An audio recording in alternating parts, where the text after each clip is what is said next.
Hello, everyone. I'm Marsha Somi from the Health and Medical Research Office within the Commonwealth Department of Health. Welcome, everyone, to our latest Medical Research Future Fund webinar. And today we're focused on the principles for consumer involvement in MRFF funded research. I'd like to begin by acknowledging the traditional owners of the lands we're all joining from today. I'm joining from Ngunnawal and Ngambri country in the Canberra region. However, acknowledge that we're all joining from lands right across the country. I pay my respects to elders and also acknowledge our Aboriginal and Torres Strait Islander colleagues who are here with us today. I also want to acknowledge the many strengths of Aboriginal-led research and researchers.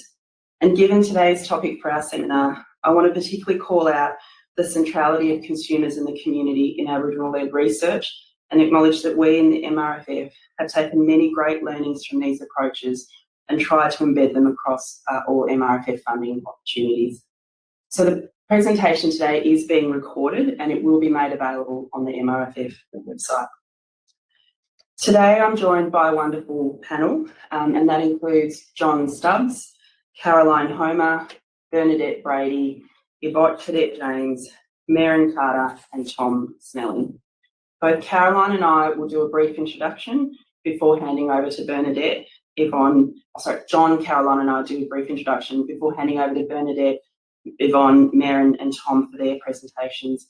I'll ask each speaker to quickly introduce themselves as they start their presentation, and we'll have time for a Q&A session at the end of the presentations. Many of you will know that we've been working to increase consumer involvement in research for many years. Within the MRFF, we took the step of appointing a consumer reference panel early in 2022.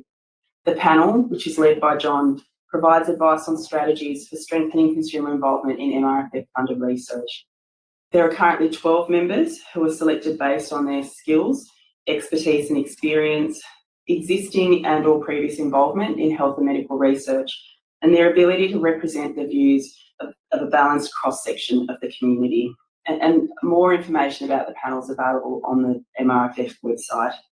The panel's already provided invaluable input on MRFF processes in its first 12 months, and this includes the principles that John will talk about shortly. In late 2022, the panel also helped us review and refresh the criteria for assessing MRFF applications. A key change was to make requirements for consumer involvement stronger and more explicit in the assessment criteria, including having a focus on lived experience, diverse populations, and assessing consumer involvement across all aspects of research. So that includes impact, methodology, and capacity, capability, and resources. This is a quick overview of some of the great work that the Consumer Reference Panel has done in the last 15 months or so. In addition to the work on the assessment criteria, the panel has also contributed to the design of the 2023 Consumer-Led Research Grant Opportunity. And as part of this, we're trialling an additional 2-page statement focused on describing the roles that consumers will play in the proposed project, and also having multiple consumers on grant assessment committees, all as full scoring members. The panel has also been contributing to the joint NHMRC and MRFF statement on sex, gender and variations of sex characteristics in health and medical research. They've also contributed to reviews of our grant opportunity guidelines. They've provided advice on research priorities for investment, particularly through the MRFF Consumer-Led Research Grant Opportunity and some future investments that we're looking at, and provided advice on how to implement the principles. So I'll hand over to John in a minute to talk through the principles. However, I just wanted to acknowledge that we see them as best practice principles and plan on working with stakeholders to support their implementation. And we'll also work with the National Health and Medical Research Council to align processes as much as possible. So I'll just hand over to you, John. Thank you. Thank you. Thank you, Marsha, and thank you to everybody who's joined for this very important seminar today. I'd just like to begin by acknowledging the traditional owners on the land in which I'm speaking from today, those from the Dharawal country. And I would also like to pay my respects to elders past and present. Thank you for that introduction, Marsha. Yes, I'm chair of the Consumer Reference Panel, and we've been operating since May of last year, and I have the honour to lead some 12 consumers who have great insight into the way in which consumer engagement in research should be undertaken in this country. So we have terms of reference, and first of all, we're to engage in why should consumers be involved in research in the MRFF. So the inclusion and strengthening of the consumer voice will improve quality, relevance and impact of the MRFF research. And this is going to be through engaging with consumers to get a more safe, diverse and effective involvement. And I think recognising the valued perspectives and that of Australians who have a lived experience as patients, clients and carers, and what that can bring to the research. And I think recognising the diversity of our population, the importance of including those with this varied life experience. And we have members from Indigenous groups and also from the CALD community as members of my committee. And I think helping researchers and research organisations and give them some guidance into how they engage with consumers and what good consumer involvement would look like. And I think the principles for involvement in this sector, we need to have a definition of what a consumer is. And so we've come up with a definition, and I don't think it's a new definition, but it's a coalescence of a lot of definitions out there. So as a person with the lived experience as a patient, a client, potential patient, users of health service and or providing support as a carer, family or community member. And I think the latter is very important, especially engaging with the family of patients, because they understand what their loved one, what their patient has gone through, and they can bring that important perspective of being a carer to the research sector. And so in the first 12 months, we've been able to establish principles for consumer involvement in research. And these have been distributed to appropriate stakeholders, and we're awaiting feedback in relation to these. So we've developed 6 principles. We're asking that in every type of research, including basic science, to involve with consumers to be involved in all stages of research, and especially from the outset of that research. Quite often in the past, consumers are considered at the last, as the last thing in relation to lodging applications and things. So we need to be brought in at the outset and the start of this research. And we want to be in partnership. We want to be co-partners with researchers through all of this research. And we have effective ways and means of engaging with the research community. And I think there's got to be sensitivity, there's got to be safety in engaging from not only the consumer or community point of view, but also from the research point of view. And I think with broad diversity and equity in research in this country, if we look at the statistics, the number of people who have been born overseas and are now making Australia their home, we have our Indigenous populations, and these community members are such an important part of the Australian community and therefore need to be part of the research community as well. So thank you very much, and I'd like to hand over to Professor Catherine Homer. Thank you. Thanks very much, John, and a warm welcome to everybody. It's wonderful to see so many people joining us online. My name's Caroline Homer. I'm the Deputy Chair of the Australian Medical Research Advisory Board, known as AMRAB, and I'm coming to you from Launceston today, which is Kanamaluka land. I'd like to acknowledge the traditional owners of this beautiful part of Tasmania and acknowledge a long continuing history in this region. So I just thought we would just give you a very brief outline of what AMRAB does. Many people probably won't be aware that there is advisory board of health and aged care on prioritising spending from the MRFF. And we do this through a public consultation process to develop the strategy and to develop the priorities. And this is required of us under the MRFF Act.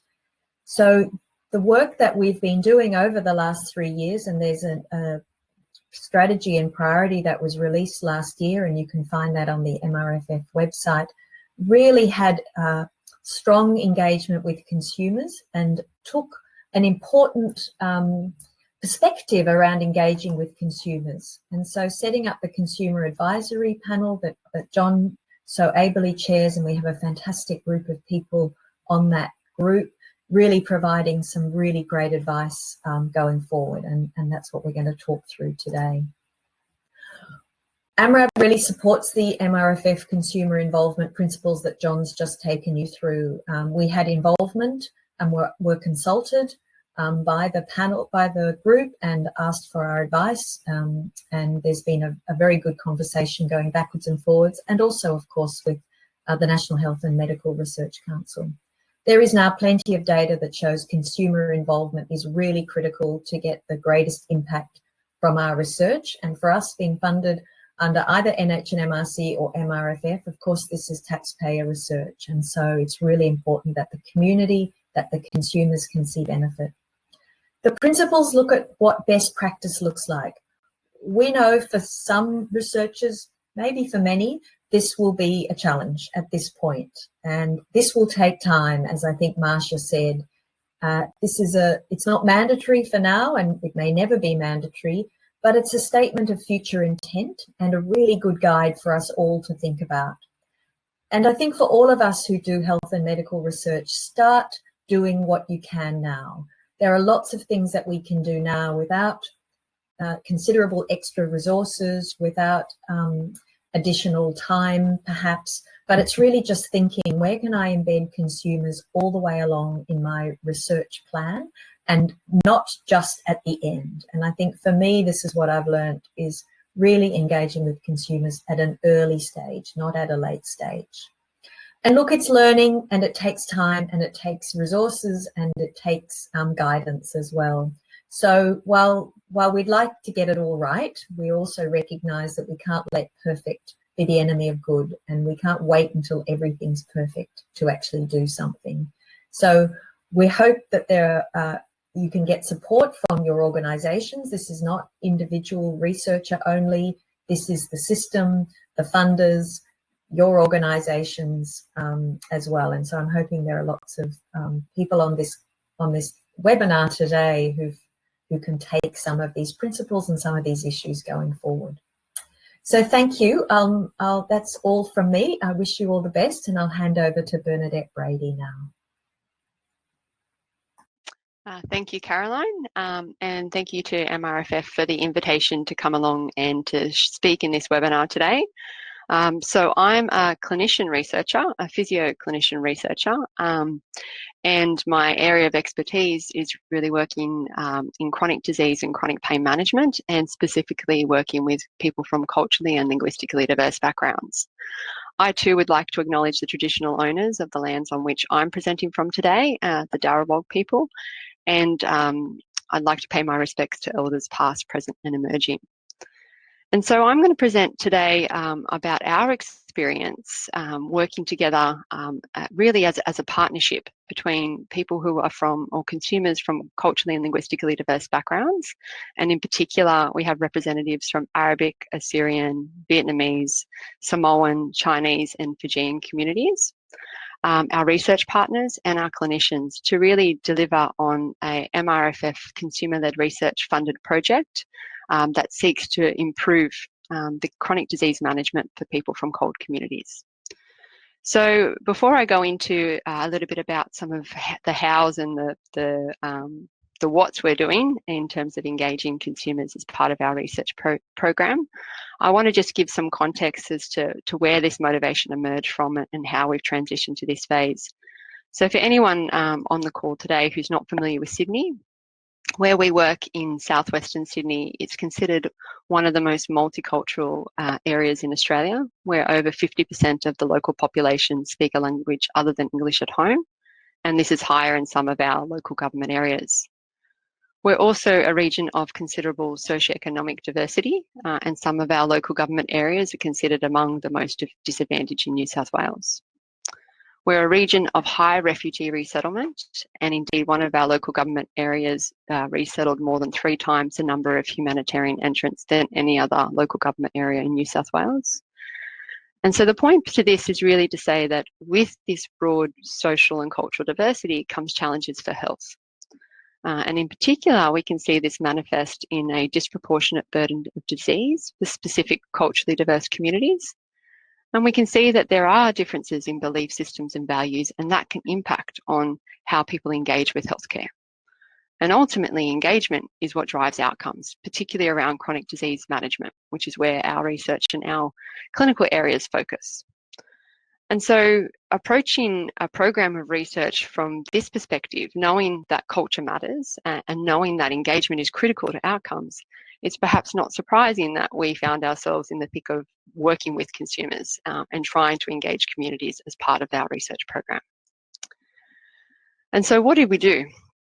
Well, I'm going to walk you through basically our process. And I really liked that Caroline said, you know, don't let the perfect be the enemy of the good, because when we began doing this, we didn't really know what we were doing. And we certainly didn't think at the time or plan ahead thinking that what we were doing was partnering with consumers as part of the research process.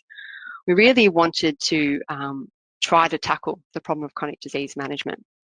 And it probably isn't surprising to many people on the call today that I don't identify with a culturally diverse community. And so already I'm coming into this topic and this area as an outsider. When we're approaching communities, I'm also an outsider because I'm a healthcare practitioner and I'm a researcher. So there are differences in power relationships that we need to be mindful of. And so our first step towards working with consumers and communities from diverse backgrounds was really about building relationships. And we spent the time, so a little close to a year before we began our first research program or project, was going out to different multicultural organisations, meeting with different groups and forums, and trying to have a bit of a presence in the community and understand some of the health challenges they were having, particularly around the topics of chronic disease, where my area of expertise was focused. Now, having done this, it really helped to sensitise us that our health systems don't really incorporate culture that well or embed it as part of clinical service delivery. And so this really led to the second phase of our process towards co-production, which is to really understand those consumer voices and consumer perspectives. And so what we did to address this was we conducted a series of qualitative interviews and focus groups with diverse communities, so Arabic, Assyrian, Hindi, and mixed culturally diverse communities, to really explore and understand their perspective of the problem that we were focused on, which was, in this case, pain. Now, the point here is not to talk about all the different studies, but to say that because we'd spent some time building those relationships, we had broad reach to the communities to conduct these focus groups.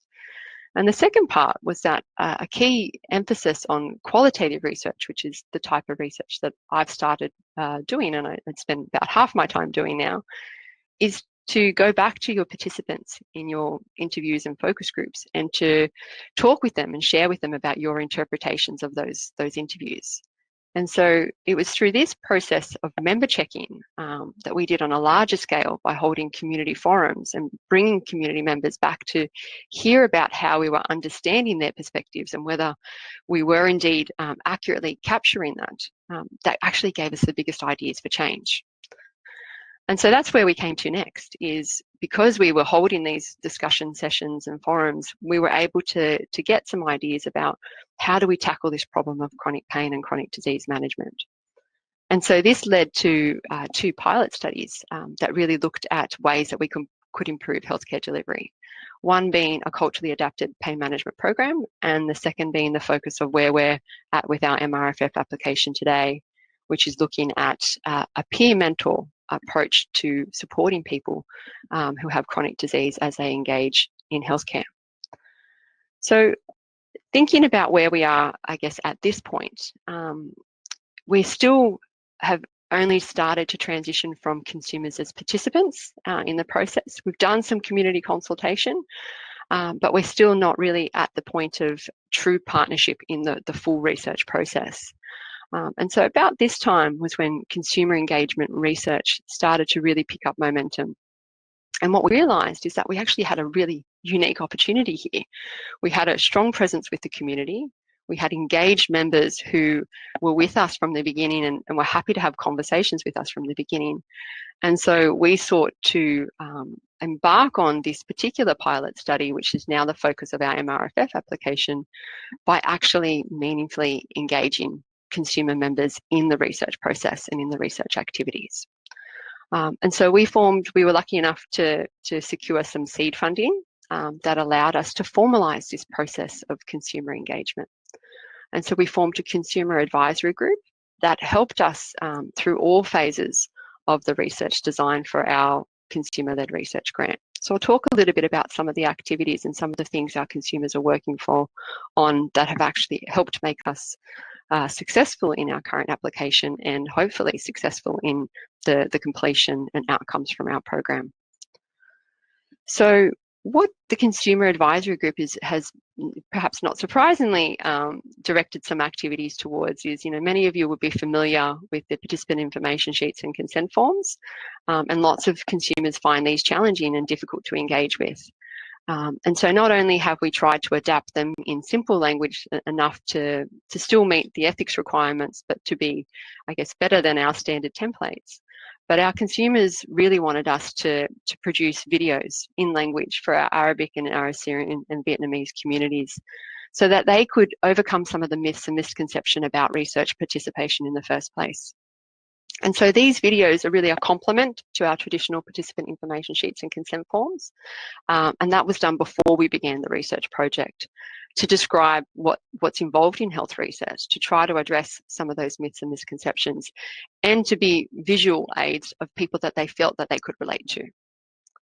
Our consumer advisory group are very interested in the design of the intervention. And so in this case, what we're doing is a peer mentoring intervention. So here we're actually using consumers as partners in the delivery of the intervention. They are actually our intervention. People who have lived experience of the chronic disease, people who identify with the target community that we're trying to improve outcomes for, and they are trained, and then they support patients who are enrolled in our research program as they embark on their chronic disease management. And so here we have consumers both embedded in the research to deliver the intervention, but we also have the consumer advisors to help shape how that program is being delivered. And so our advisors in particular helped us to design the intervention. They helped us to think about what supports and training people would need, how we would go about recruiting people to become mentors to support our health services, because that was critical to the success of our project. And lastly, thinking beyond just getting the project done and getting the outcomes done, is they want to share this as we go along with the community. And so they've made us really think about and develop project promotional materials that they play an active role in sharing with their community to talk about what this particular health service is doing and how we're trying to work together to improve outcomes. And so there are just a couple of examples of some of the activities our consumers have been meaningfully engaged in the research process. But this is a process, and it's taken us a long time to get to this point where we've actually formalised consumers as partners in the research project and not just participation. But it does require that continuous negotiation and renegotiation around roles and how to best work together. And so we're still learning through doing. So what are the things that we've learnt so far about successful co-production of research with consumers, particularly from diverse cultural backgrounds? And so the first thing I've taken away from this whole process is that it really does, we do need to invest time. That working with consumers really does require you to invest and recognise the benefits are going to be best realised when you make the time and you invest in their development and meaningful engagement, rather than coming in at the end and expecting people to be able to make a big contribution when they haven't been part of the process. it's about recognising that consumers have different motivations behind why they want to get involved in research. And so for us on our consumer advisory group, we've got some consumers who are motivated by the intervention, giving back to the community, being able to provide peer support to patients. For others, they're really motivated by learning about research because they see that as ways we can find new solutions or new avenues for optimising care. And so recognising that not everyone has to look the same and not everyone has to have the same motivation, and that those different lenses really do improve how we look at the challenges and the problems emerging. It requires flexibility. And so not all consumers want to receive written materials that they have to pore over and provide comments on. Some people prefer verbal conversations, lunch, and have a chat about the different aspects and provide verbal feedback. Indeed, putting the MRFF application and getting our consumers on Sapphire was, again, a challenge in flexibility about how we would go about doing that and how we support consumers to fulfill these roles and ensure we get the most out of their unique skills and expertise. And the last point is really to recognise that it's about capacity and literacy building. So when we started working with consumers that we were working with, very few had any understanding or idea of what research was. And so it's trying to find out what their motivations are and what opportunities do we have, what role do we have to upskill so that we can harness their unique skills and expertise. And so again, that's providing opportunities for them to learn about the research process. Our consumers are learning, or a portion are learning, to do some aspect of qualitative analysis to help improve our interpretation of the data. And so that's a bit of a quick whirlwind about our experience working with culturally and linguistically diverse consumers as partners in our MRFF research project. And I'd just like to conclude by acknowledging our wonderful consumer advisors who've been pivotal in getting us to this point and helping to shape the direction of our projects, as well as our community partners, multicultural health services, and our research bodies. So thank you.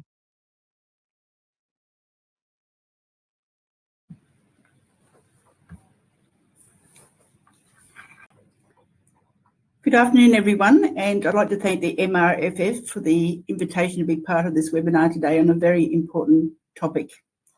I'd like to start by acknowledging the traditional owners and custodians of the land on which we meet today and where I present, the Gume, Wurruwurrukabara, Yidinji and Yirrakanji people of the Greater Cairns area. Also acknowledge the traditional owners and custodians of the lands across the nation where participants are located. I acknowledge ancestors and elders, the creators and holders of unique knowledge systems who have cared for this land over time and who have made a significant contribution to the nation and its people. As a way of introduction, I'm a member of the Googlebarden Nation and co-director of the Googlebarden Digma Research Centre.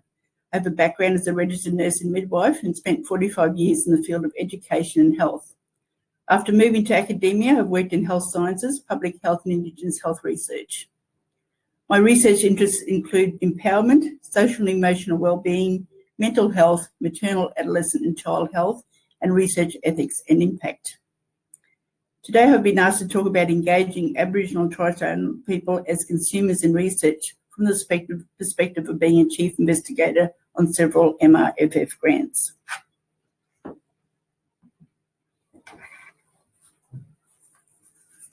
In relation to the MRFF Principles for Consumer Involvement in Research funded by the Medical Research Future Fund, the Honourable Mark Butler MP, Minister for Health and Aged Care, has stated that the objective of the Medical Research Future Fund is to improve the health and wellbeing of Australians. Our collective ability to achieve this is enhanced by effectively involving consumers in the prioritisation, design, conduct, translation and evaluation of research funded by the MRFF, as well as in the selection of funded research projects. Consumers bring a broad range of valuable perspectives and experiences such as diversity in culture, linguistics, gender and ability that can improve the quality, relevance and impact of research. This is certainly true of Aboriginal and Torres Strait Islander people who continue to share their rich culture, their knowledge systems, science and respect for the land and the environment. It is acknowledged that Indigenous people are the oldest researchers in the world, conducting research into all aspects of life for survival, to gain and build on existing knowledge and discover new knowledge. This included research that has resulted in inventions, innovations, and the development of unique knowledge systems in the areas of science, physics, engineering, medicine, astronomy, agriculture, aquaculture, and anthropology, to name a few areas. Aboriginal and Torres Strait Islander people continue to use their research skills on a day-to-day basis to address some of the most complex issues they face in their everyday lives.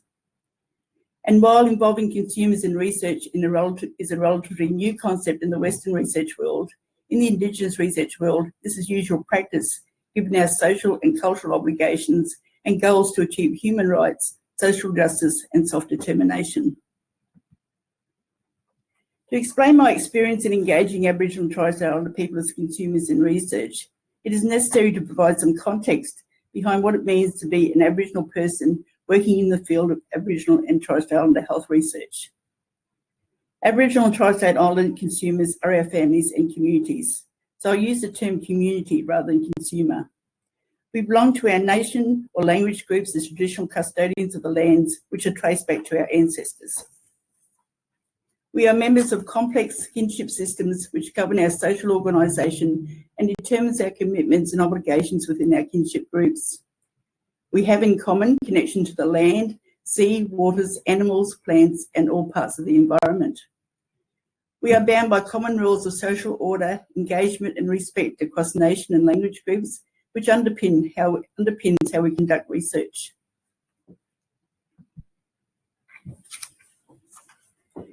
In my work, the common process for engagement of communities or communities is to apply the principles of co-production. This means researchers, practitioners, and members of the community collaborating to talk about priorities and needs, to make decisions and develop research plans. This involves researchers and end users, the community, working together as peers to ensure that the purpose of the research methodology, and the application of research outputs are relevant to and appropriate for the end users. Community engagement throughout the research process is the key to successful collaboration. Aboriginal and Torres Strait Islander researchers will often have existing relationships in communities because of our kinship contacts, or because family names are known, or because we have made contact with key stakeholders and grown those relationships over time. Because wherever we work, we have an obligation to community to assist in improving health and wellbeing outcomes. This means understanding community priorities and needs, community profiles and dynamics, and the historical, social, cultural, economic and political context of the communities who may be involved in the research.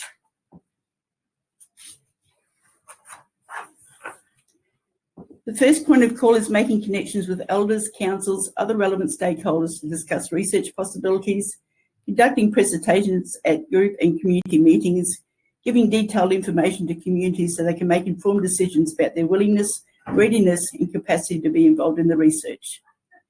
If interest is confirmed, then groups and communities are involved in all aspects of the development of the research protocol, the ethics application and the research process. Crucial steps in the partnership is to identify the roles of community members in the research, including roles of chief and associate investigators, advisory group members, project and research officers, and community researchers.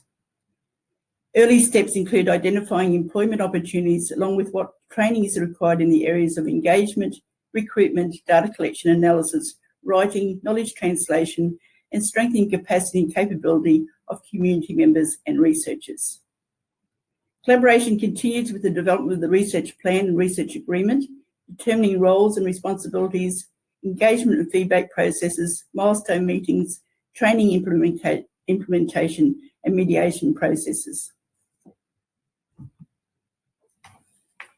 Collaboration and involvement is extended to research benefit, impact, and translation, and groups and communities are the key decision makers in determining how the research will benefit the community and or broader society. What impact will the research have on the economy, society, environment, or culture?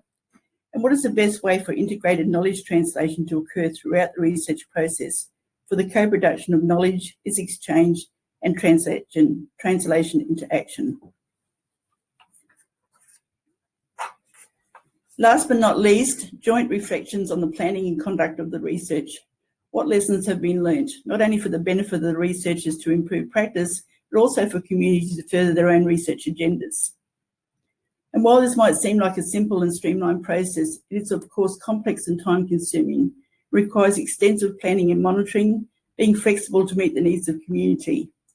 It means consideration for community politics, priorities and needs, and the extra burden of research on top of coping with demands on their everyday lives. It's, however, extremely rewarding and a privilege to not only work on the ground with communities, but to have the benefit of their lived experience, rich culture, and knowledge systems in making a difference. It's important to note that we talk about the need for equity in the power balance between researchers and consumers' communities. This can't happen if the consumers or communities don't understand the research process to effectively engage in the process and make informed decisions. Part of my commitment is to provide research training sessions for Aboriginal and Torres Strait Islander traditional owner groups, organisations and other groups, and assist them in developing their own research strategies and protocols to set their own research agendas so they can meaningfully engage in research based on their own terms. Thank you. Hi, my name's Merrin Carter. I'm a health consumer advocate and I'm speaking to you today from Wurundjeri land in the Naarm, Melbourne area.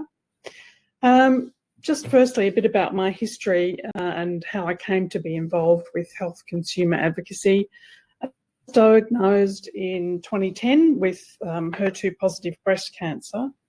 And as part of my recovery experience, I guess, and reflecting on what it meant for my life, I decided I would like to give back to the medical science that had provided the drugs that are responsible for my current state of health.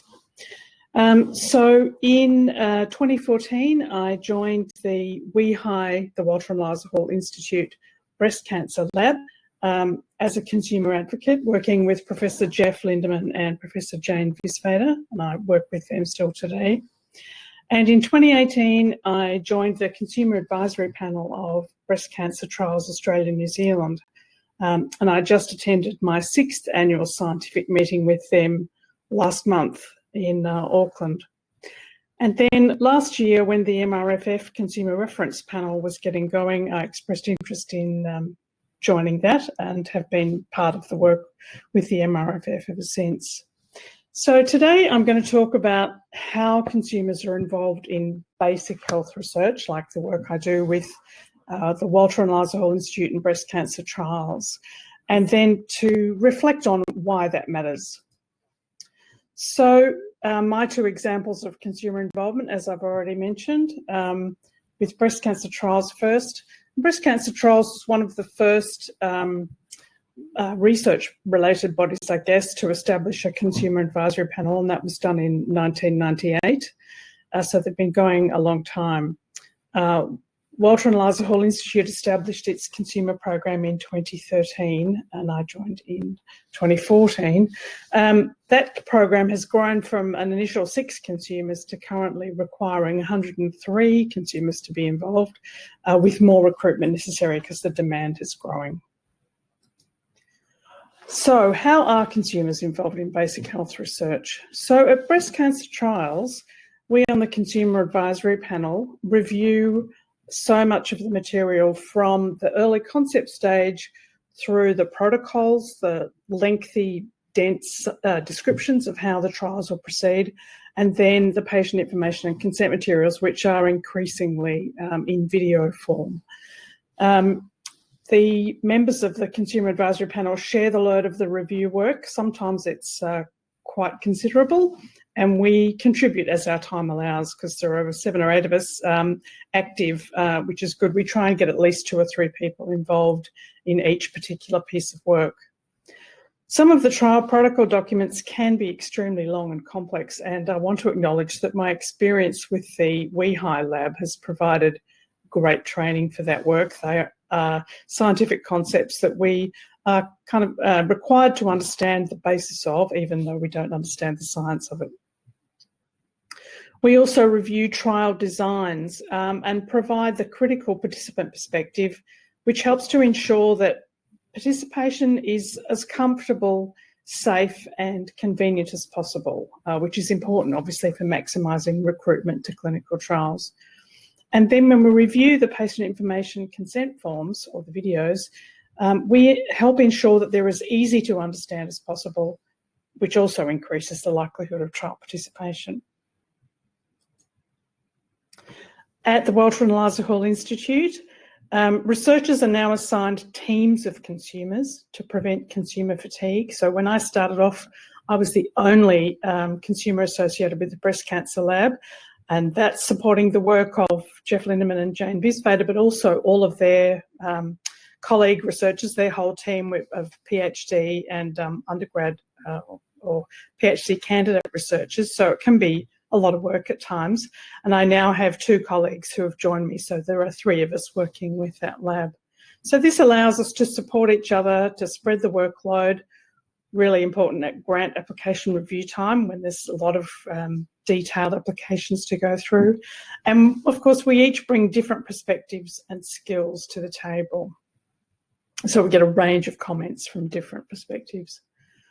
We're involved in reviewing the public presentations, for example, conference posters, to ensure clear language, and we act as advocates for WeHi. We can act as mentors for early career researchers, and we can speak alongside their researchers, our researchers, when discoveries are made. We meet quarterly with our research teams to discuss what they're doing, keep up to date with research progress. And I really value those quarterly meetings. Sometimes, there's a lot of dense science presented to us in as plain language as possible to help us keep on top of what they're researching. So yeah, the quarterly meetings ensure that our knowledge of the research aims, techniques and outcomes is current. And it also enhances the researcher's ability to communicate their research in lay language, which is increasingly important for applications. This discussion provides us opportunities to ask questions, exchange ideas, ask for clarifications, and again, we share thoughts and experiences from different perspectives. And we do find ourselves sometimes reminiscing back to our own treatment, and we ask the researcher how what they're doing might impact the experience of future breast cancer patients. How, if this research proves successful, how will that change the experience that I went through? I think that's one of the biggest motivators is, if we can avoid people going through onerous chemotherapy in future, having done that myself, it'd be wonderful to offer that to future patients.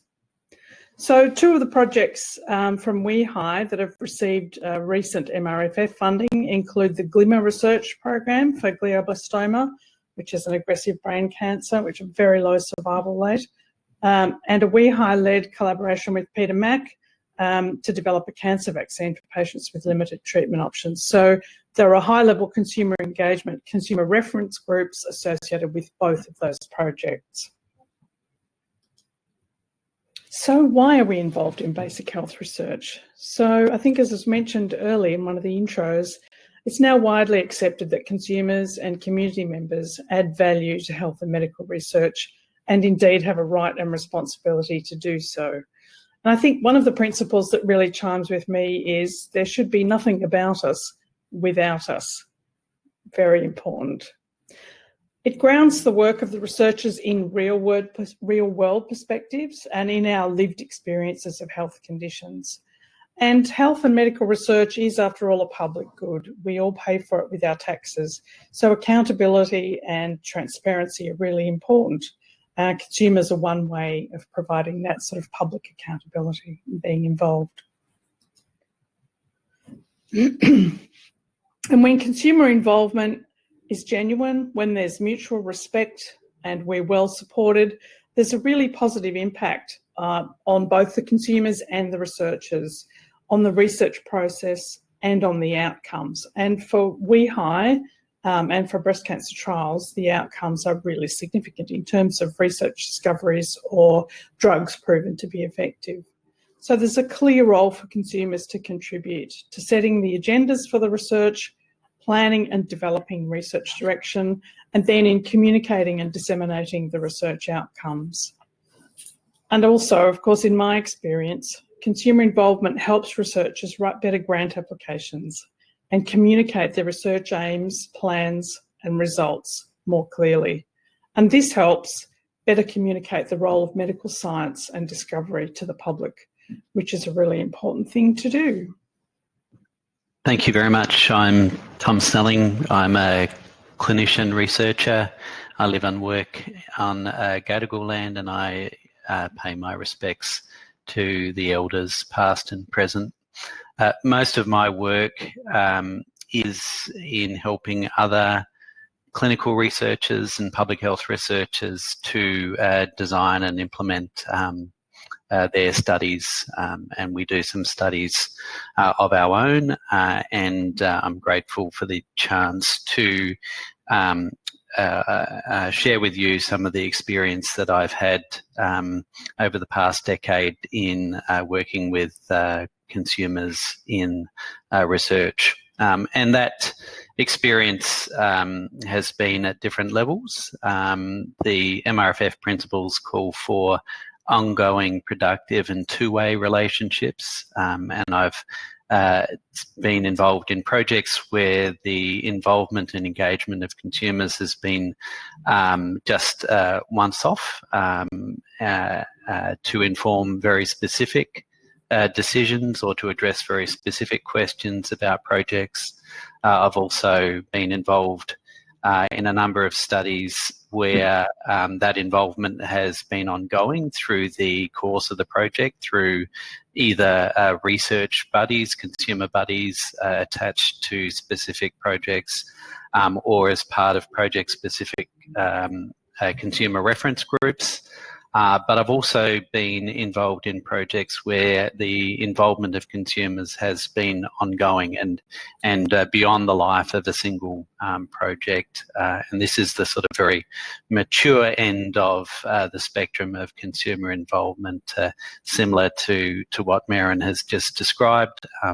My greatest experience of this has been with the community reference group of the Wesfarmers Centre of Vaccines and Infectious Diseases, and that is a very mature reference group that's been going for a number of years now under the leadership of Kath Hughes, and they're involved not only in addressing specific questions about projects, but all the way through to making and helping to make decisions about what projects are supported, and even starting to set the agenda and priorities for research.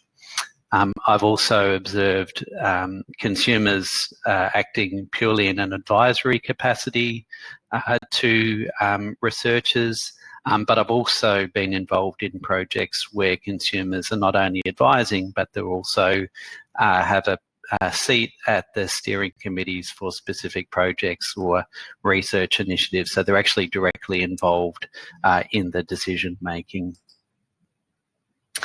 The MRFF principles call for a diversity of perspectives to be reflected, and I just share my experience with BCF, which is a big project in cystic fibrosis management that I'm involved with.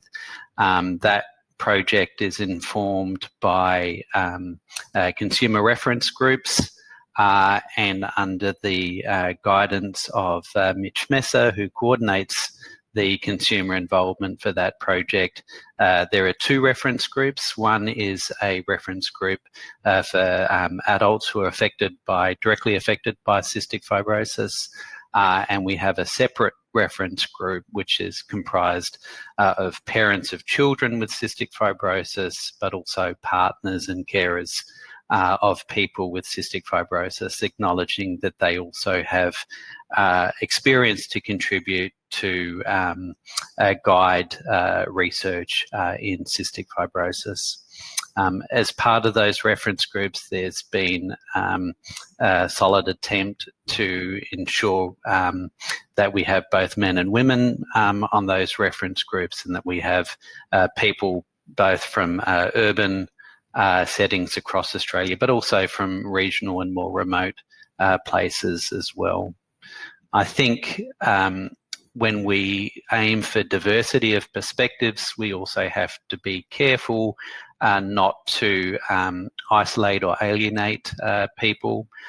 We've had a lot of challenge with involving adolescents, for example, in our reference groups. We tried very hard to have a standalone adolescent reference group, which was difficult to sustain. So now we have a couple adolescents on our adult group, but I'm mindful that they feel that that is a safe space for them, and that they feel well supported.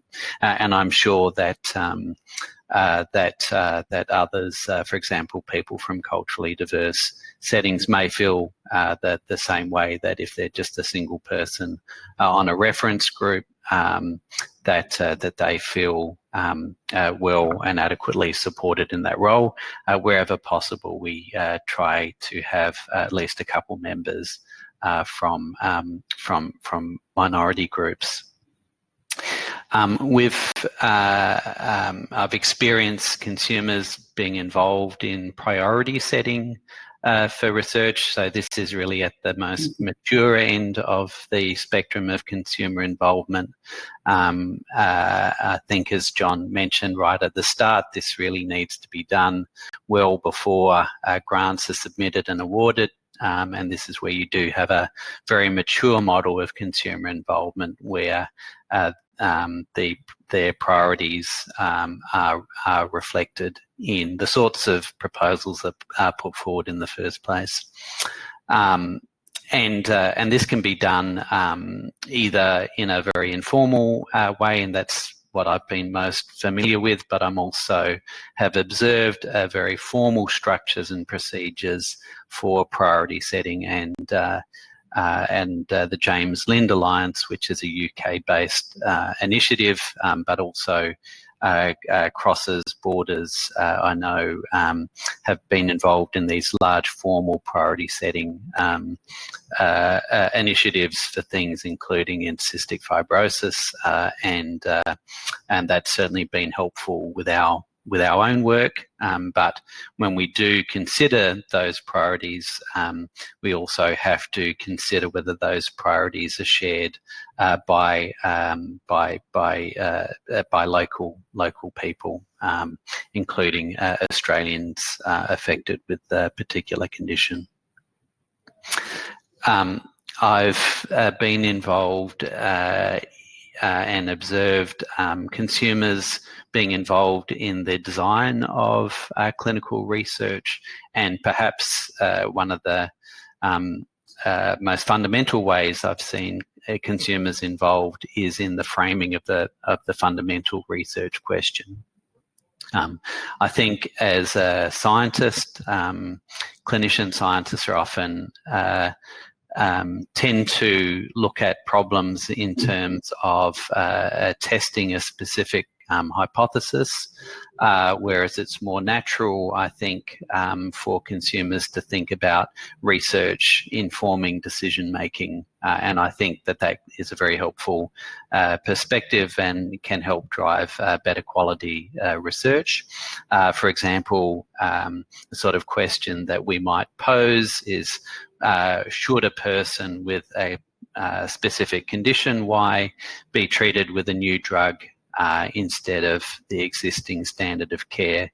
So this is sort of a PICO approach to framing research questions, and consumers can be involved in all aspects of picking apart that research question in terms of determining what it actually means.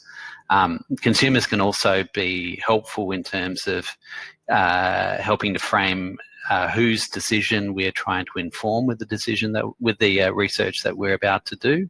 And I think of this in terms of the perspective of the policymaker who might be making a decision about an overall policy or a guidance or funding for a particular treatment across a whole population of people with a given condition, versus the perspective of a clinician who might need to make a decision about that intervention for a specific patient with a condition as opposed to a whole of population approach, versus the perspective of the consumer who may need to make a decision about whether they do take a treatment if it's recommended for them or prescribed for them.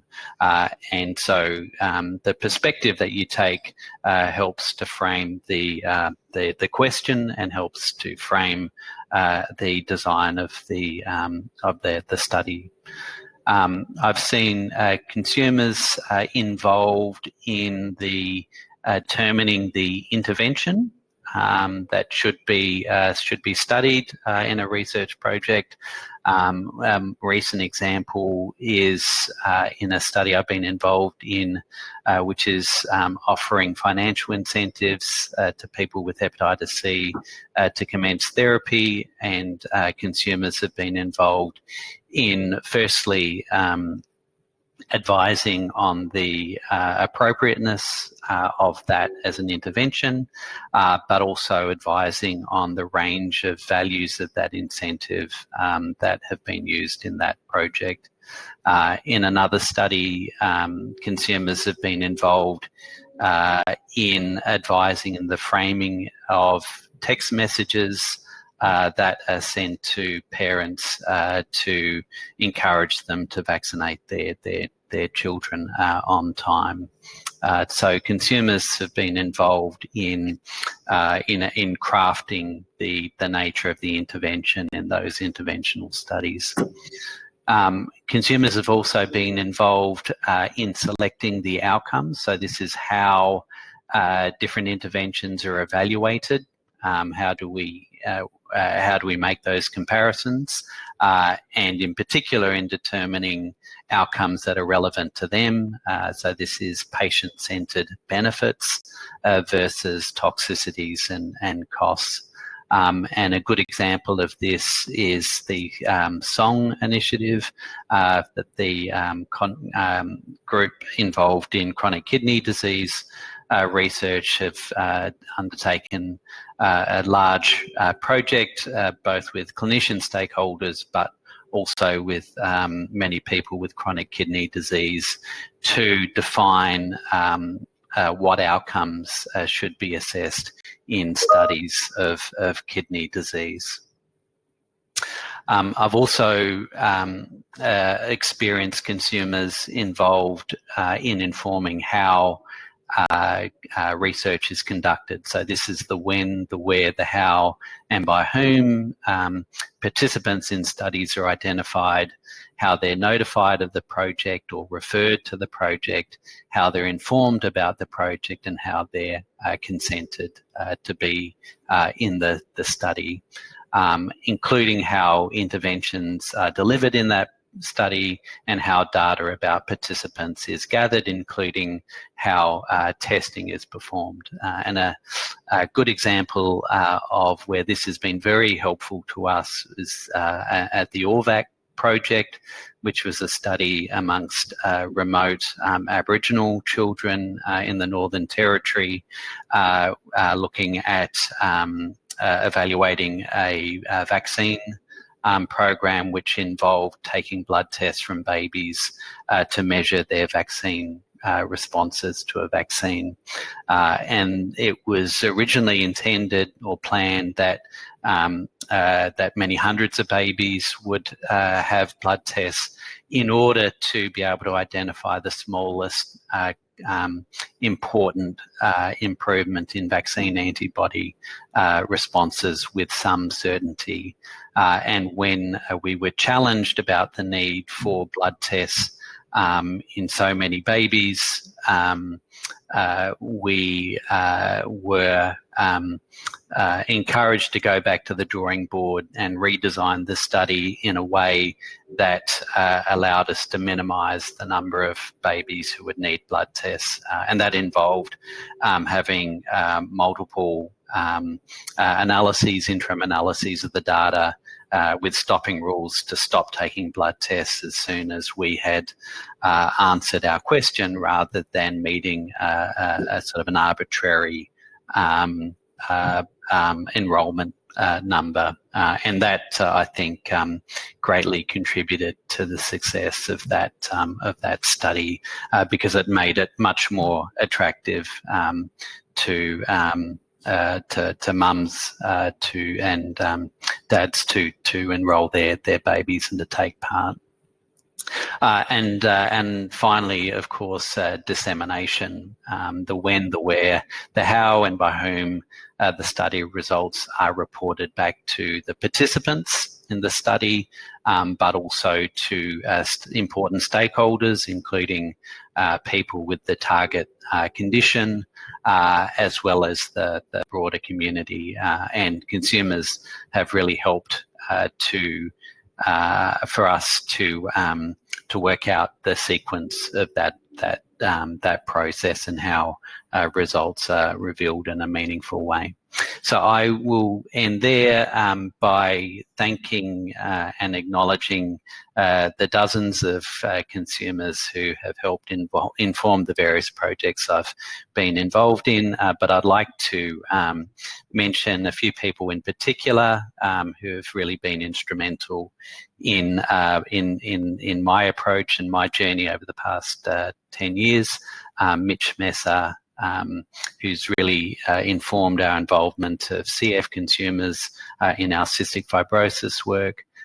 Ada Parry from the Northern Territory, who has strongly guided our approach to involving consumers and stakeholders in our projects in Aboriginal child health in the Northern Territory. Kath Hughes from Western Australia, who's informed a lot of our vaccine and infectious diseases research across Australia, and importantly, Anne McKenzie from Western Australia, who really started me off and encouraged me right from the start about how to involve consumers in research. Thank you.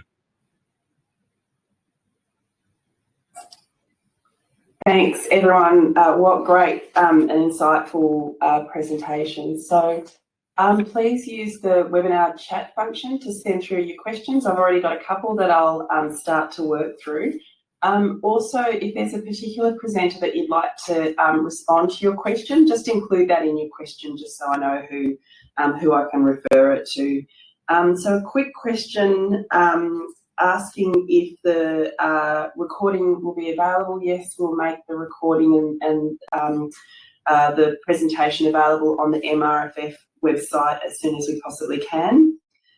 And a question about ethics, and I will pass this one to Yvonne, if that's okay, given your interest in research ethics. So the question is, I'm interested to know if and how people structure ethics approval for consumer engagement in research design.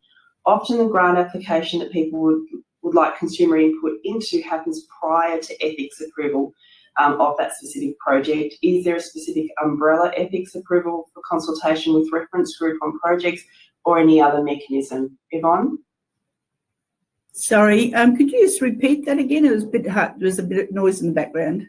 Oh, I'm sorry, Yvonne. So there's a question about how to structure ethics applications and approvals for inclusion of consumers in the research process, with a comment that often that the ethics approvals happens before or the consumer input is required before the ethics approval or after. So is there a way to consider how to incorporate consumer involvement in ethics?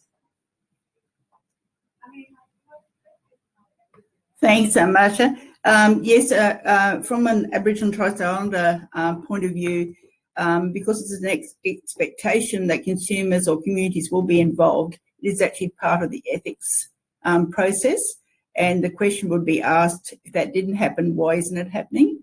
Because, and that's set out certainly in all our guidelines about Aboriginal and Torres Strait Islander ethical procedures.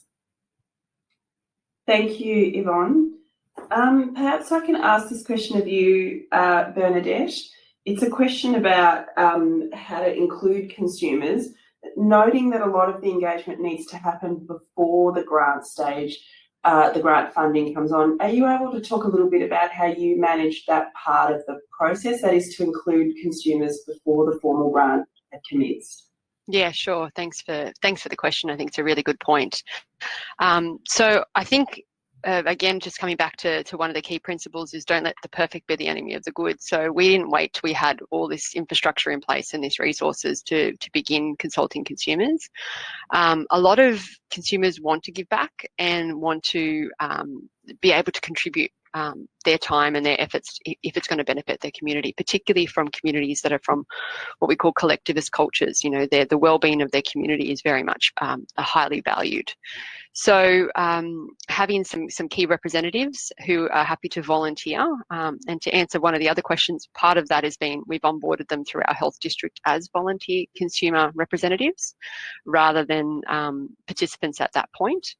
And so it's trying to get that balance between, you know, what capacity people have to give and knowing that we have certainly at one point, you know, no resources to be able to reimburse or recognise their time, and making sure we're not overburdening them with what we're asking of them. And then to be actively trying to apply for funds and having that built into your funding application that you will recognise and reimburse their contribution if that comes to fruition, but otherwise minimising the burden or the impact that you have on them all the time required. And it's that negotiation process. So it's trying to understand, well, what capacity do they have to give? Where do they see their strengths, or what's the best contribution, the best use of their time? And making sure it's a reciprocal relationship. So we may not always be able to pay people, but what else could they get out of that? What are they going to get from that relationship? So sometimes it's in-kind support. So I would go out to community groups and give a talk about physio because that's what I can do. I can't pay them, but I can give something of myself to make that relationship reciprocal. In other situations, it's providing training for them. So giving them opportunities to develop themselves. That again, if we can't pay someone, then there's trying to work out what their motivations are and how we can recognise and value that contribution and show them that we value that contribution. And that overwhelmingly carries a lot more strongly than providing someone with a gift voucher or monetary reimbursement. Thank you, Bernadette. And just building on that point, Tom, perhaps I might send a question your way. So there's two questions that sort of can be responded to probably together. One is around how do we make sure that consumers are fairly compensated for their time and lived experience or expertise that they bring to the research work. And coupled with that, a question about consumer-related budget items that are appropriate to include. So maybe just your experience on the type of consumer-related budget elements that you've put into your proposals. I feel strongly that consumers should be compensated for the time and effort and expertise that they contribute. I think that's just respectful to do that, and not to expect that people will just volunteer their time without compensation. I've been very fortunate that a number of the reference groups that I have been involved in have been based at the Telethon Kids Institute, and they provided quite clear guidance around the expectation of what a reasonable level of compensation would be. So we had a fairly well-established practice of offering honoraria to consumer members, and I think that the New South Wales Health Consumer Forum also has recently provided advice about what a reasonable compensation looks like for people to review documents and to sit on reference groups. But generally, we would pay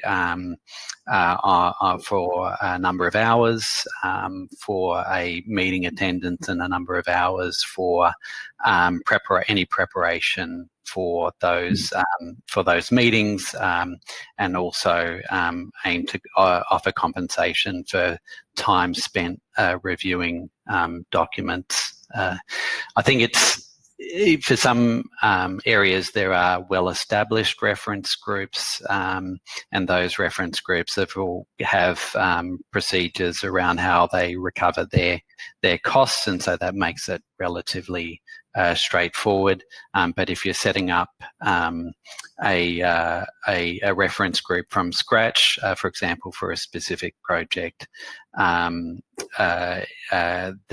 is some advice that is available around what reasonable compensation looks like. I think one of the challenges that we've sometimes had is around setting up those payment processes.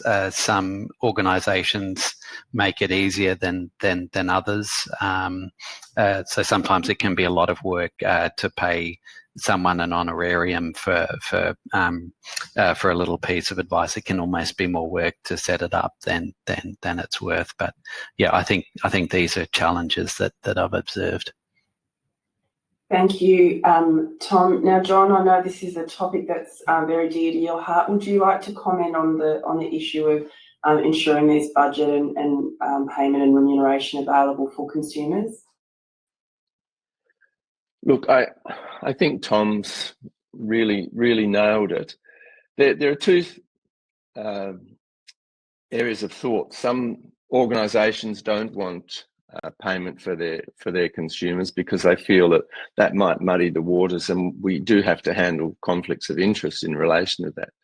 But again, I think that if the community has been asked to give its input and to give its advice, then yes, there should be appropriate measures made to remunerate them in some way or another.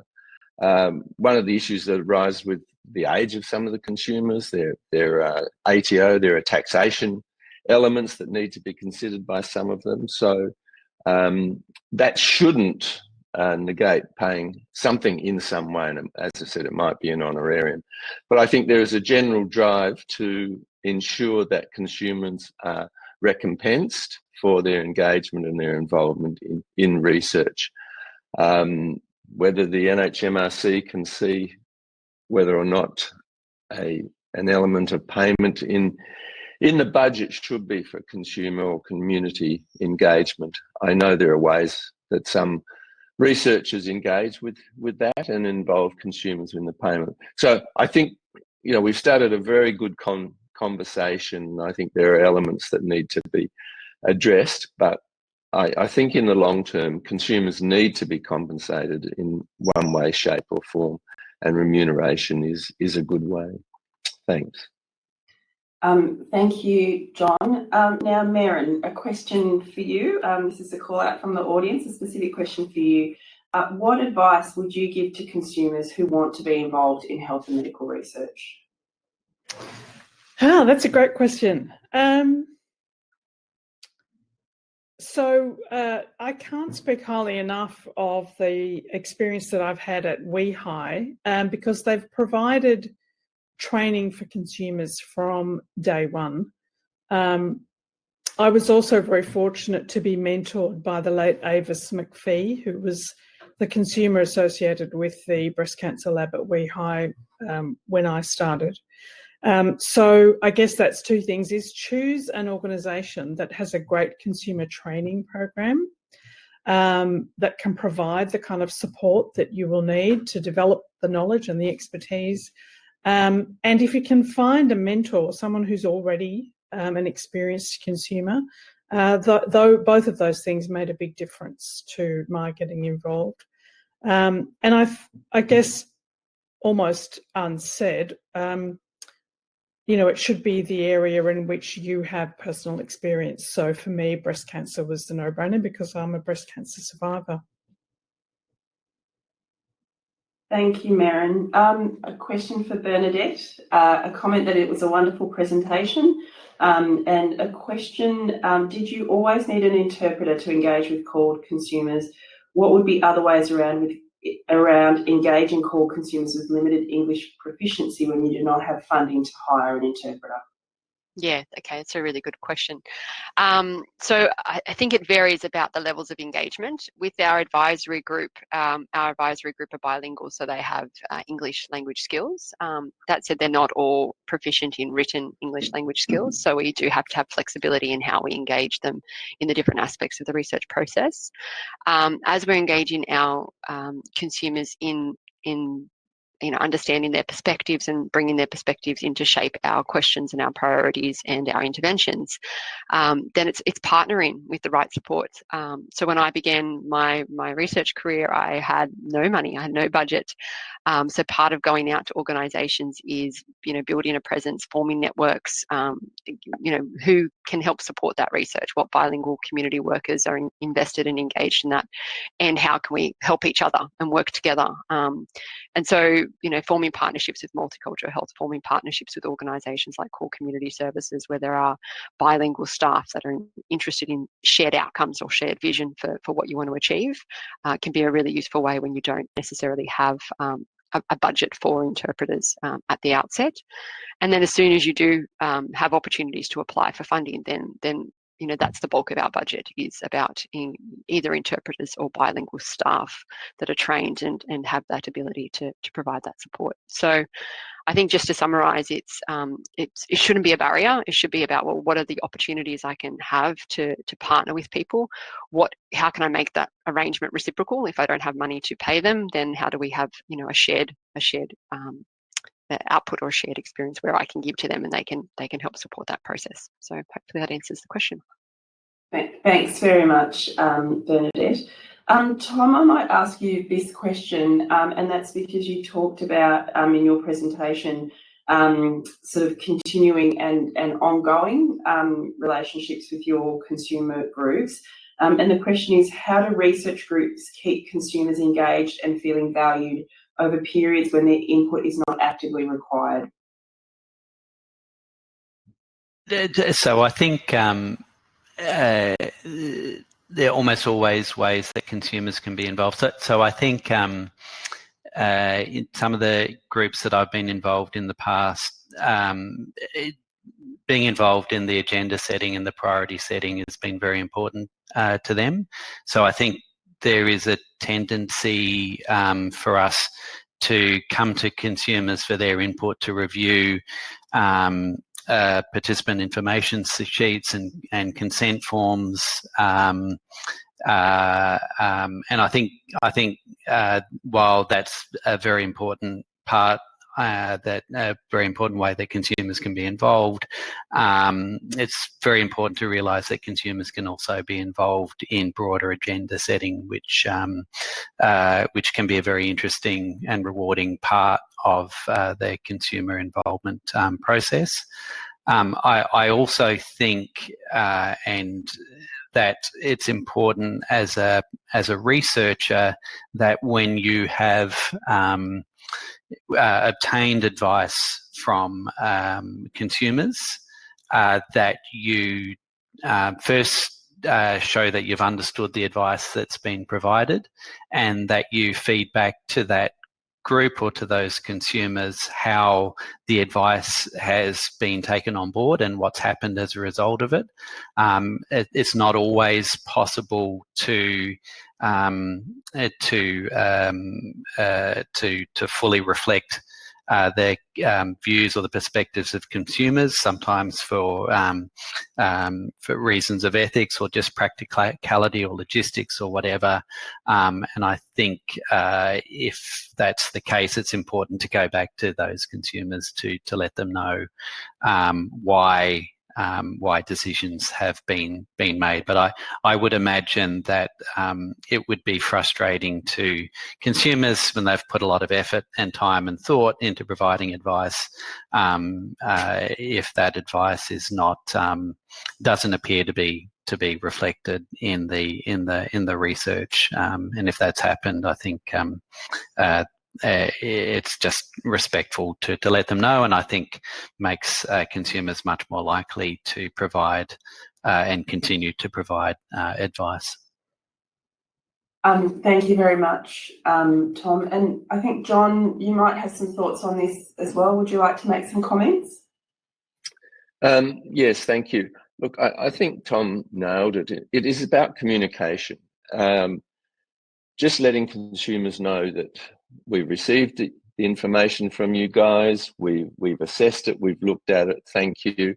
On this occasion, we can't do what is proposed, but next time, etc. So I think it's just maintaining that communication, and it can be just a brief email once every couple of months saying that the elements, the research projects that you're working on, we're developing more and more, and we will seek your input at a later. But I think just keeping that communication stream open is the key to this, because you do wonder what's happened to your thoughts and your ideas and your suggestions, because you put in time to make this information and feedback. So I think maintaining that communication stream is very important. And as I said, it just needs to be a brief email from time to time, just saying that you're still involved and we still appreciate what you're doing.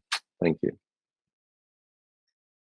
Thanks, John. I might go back to you with this next question as well. That we've heard from a number of people with lived and living experience that they don't feel comfortable with the term consumer, as this doesn't fully incorporate their role as contributors, and people may feel that the term consumer frames them in a passive role.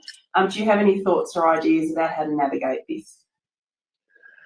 Well, that's very interesting. Look, I think the term consumer has been thrown around in circles, I think, for about the last 10 years. But what other name can we come up with it? Can it be community involvement? I think the term consumer is in the lexicon across the whole health spectrum.